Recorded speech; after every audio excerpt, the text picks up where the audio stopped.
short introduction to the module on Introduction to Research Methods.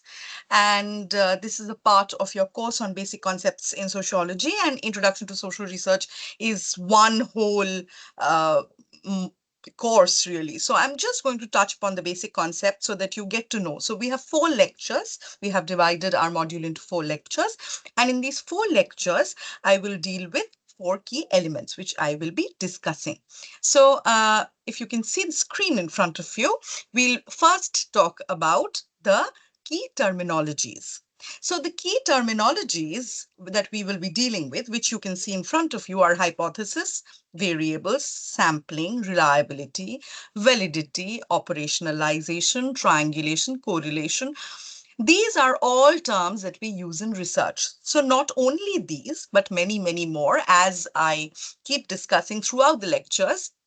So say, for instance, there are certain terms that we use generally, which when we use for research become completely different. Say, for instance, the term field, when you use the term field. By field, you can mean, a football field, any kind of a grassland, a big open grassland, etc. But in social science research, when we say field, we mean the site which we have selected to conduct our research in. Right? So that is a distinction. We'll get to know about more of these terminologies, more about these words as we go on, throughout the course. Now, why do we need to do social research? What is the importance of it? You can see there are 2 images that you can see on the screen in front of you. Right? Now, on the screen, you see there are 2 roads. Both are lit, whether well lit or not. One is little dimly lit, another is more well lit. When you're traveling alone at night, which road would you choose? I'm assuming you would choose the right one, most of you, right? Why? Because we make certain associations. We make certain associations through the commonsensical knowledge that we have gathered from our world, that you must have studied in socialization, right? So this commonsensical knowledge tells us that crime is related to poverty. So when we look at poor areas, there are people who are economically backward are more prone to criminal activities. Now, this is a very, very generic statement. I cannot make such a statement because we tend to stereotype, we tend to label. We should not be doing that. So what do? I conduct research. I conduct a social research and I find out. Now, if I conduct a social research, I should not be conducting this research in a small area.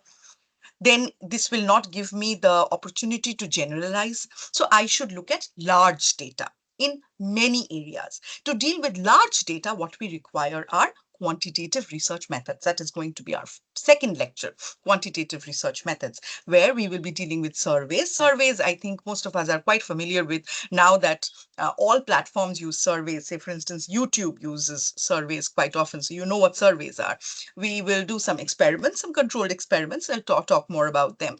Certain statistical analysis, which, we are going to use some mathematical tools, and longitudinal studies. Longitudinal studies are quite interesting because you see it helps us to look at a particular area over a period of time. Say, for instance, what if we track that an area which was previously considered to be more prone to criminal activities, as it becomes economically upwardly mobile, maybe the activities decrease, which would actually mean that our hypothesis will be proven, that yes, there is a possibility that the 2 are correlated, crime and poverty, right?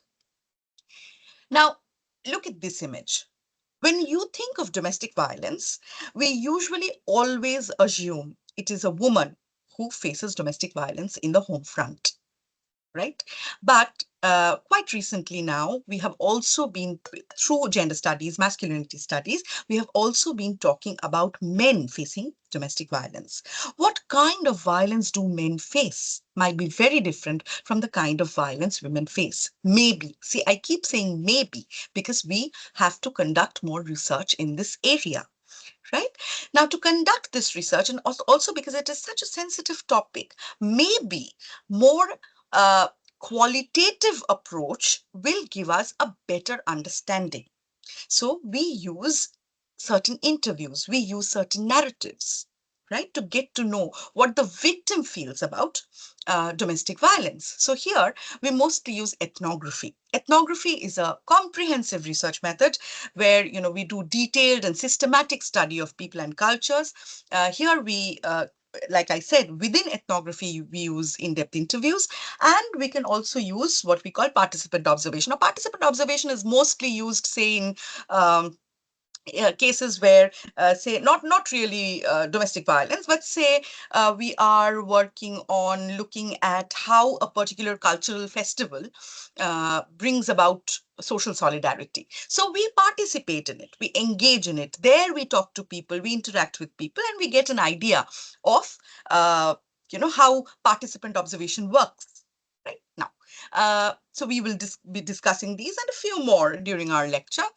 Our fourth lecture is going to be on ethical considerations in sociological research. This is very important because you see, in natural sciences, when we are conducting research in a controlled environment. Remember, I was talking about controlled experiments and how I'll talk more about it. We do it in a controlled environment where maybe in a laboratory. But here, we are dealing in social research, we are usually dealing with human beings, real, live, active beings, right? Living, breathing individuals. We cannot establish experiments and situations for them, right? So we have to be very careful in how we deal with these people who, are ready to be our participants. So we have to be very honest about our research. Right. Secondly, we have to be objective. That is, even if we are participating, we need to remember that we have to uh, evaluate that situation. We can't just become a part of it. Right. Thirdly, confidentiality, very important, where we say, for instance, if we are dealing with the victims of domestic violence, we maintain that their anonymity, right? Uh, Informed consent, very, very important. Informed consent is very important, considering the people who you are talking to should not only know what kind of research you're conducting, but where will you be publishing it? Who will be seeing it? How far will their ideas reach? So they have to consent to the collection of information that you are doing from them, right? And we face a lot of ethical dilemmas. Remember, I was telling you about honesty, say, for instance. So when you talk about honesty, there are spaces in which if you are really honest about your research, then a lot of people do not want to respond to you. Or if they know that you are a researcher, then they respond to you much differently than they would respond in situations where you're just having a conversation with them without telling them that you are a researcher, right? So we face a lot of ethical dilemmas in social science research, which we will be discussing. So, and then you will have assessments, and assessments, I hope we've made quite interesting assessments for you, where you have some quizzes, then you have some, self-reflexive feedback to give us, and happy learning. We really hope that this course is going to help you to get at least a basic understanding of what sociology deals with. Thank you, everyone.